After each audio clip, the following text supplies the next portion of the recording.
I'm Megan. I am a wife and a mother, and most importantly, I'm a daughter of God. I live my life for Jesus Christ. My life is not my own, it is His.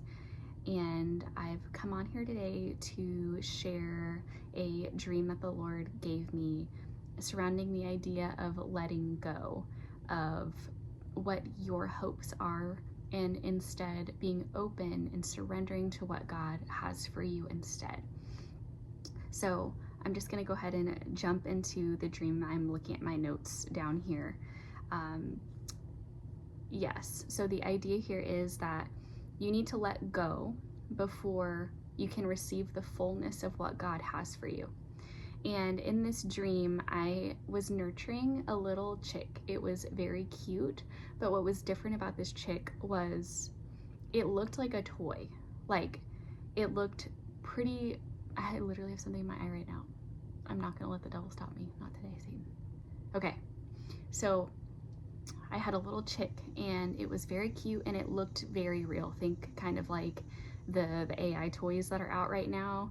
Like, you don't know if it's a real toy or whatever, and it claims to be this hyper realistic toy, but in actuality it's just like nothing like the pictures and the videos. But yeah, it looked like a hyper realistic toy version of a baby chick, and I couldn't tell what breed it was. It was unique, and I was so enamored with it. I carried it around with me everywhere I wanted to nurture it and see what it could grow into, because like I said, I wasn't sure what the species was. So I literally was taking it with me, like on walks. I was just carrying it with me. I was really holding on to it. So I brought this chick with me as I was walking on the beach. And one day, out of nowhere, a full-grown eagle just came out of the sky and landed on my arm. And I was overwhelmed, and the predominant emotion I was feeling was annoyance, because I needed two hands to carefully nurture this thing that I wanted to nurture.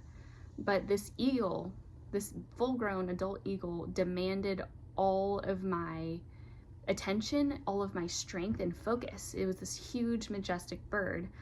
So I was feeling annoyed because I knew that I had to let go of one of these things. And I did not want to let go of this chick that I had been nurturing 24/7. I was taking it with me everywhere. But in my heart of hearts, I knew that this full-grown eagle was what I needed to have been prepared to receive. There's a little more to this dream. Pardon me.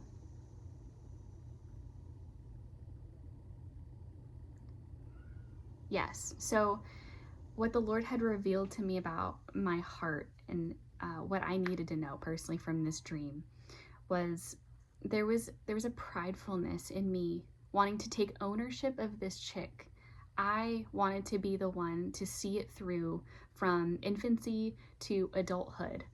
And the translation into my life was there were so many things that I was trying to make happen in my own strength while putting God's stamp on it.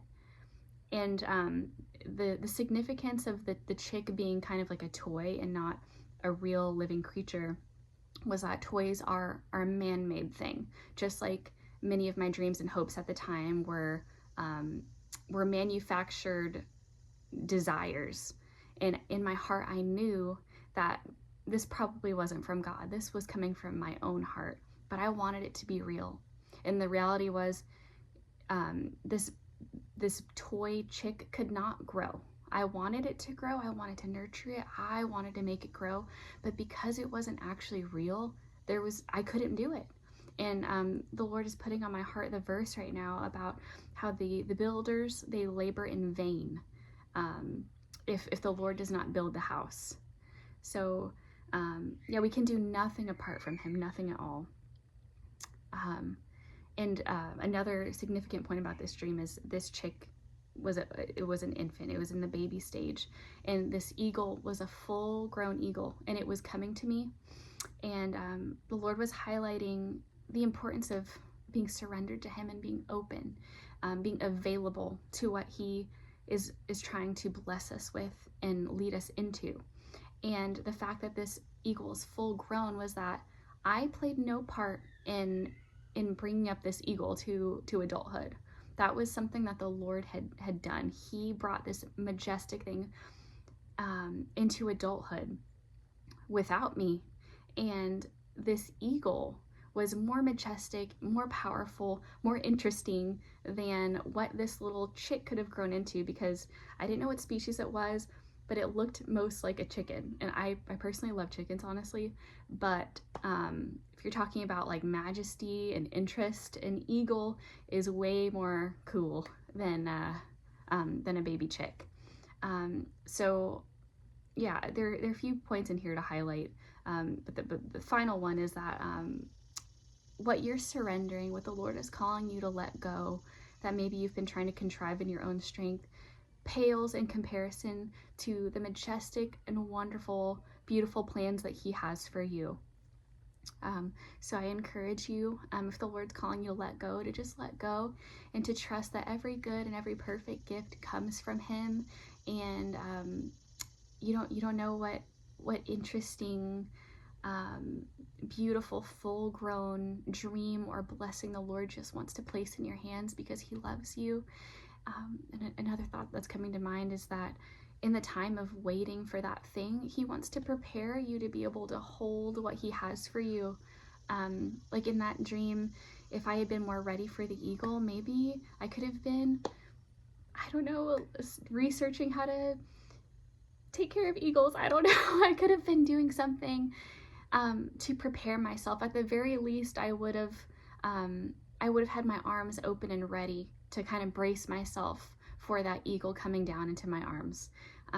So yeah, we have a really kind God. Every good and perfect gift comes from the Father above, and He's got beautiful plans and beautiful gifts for you. And sometimes, as much as I hate, honestly, hearing this from the Lord, I hate hearing it as an encouragement and an exhortation, but the best thing is to wait, because in the meantime, the Lord wants to do some cool things with you.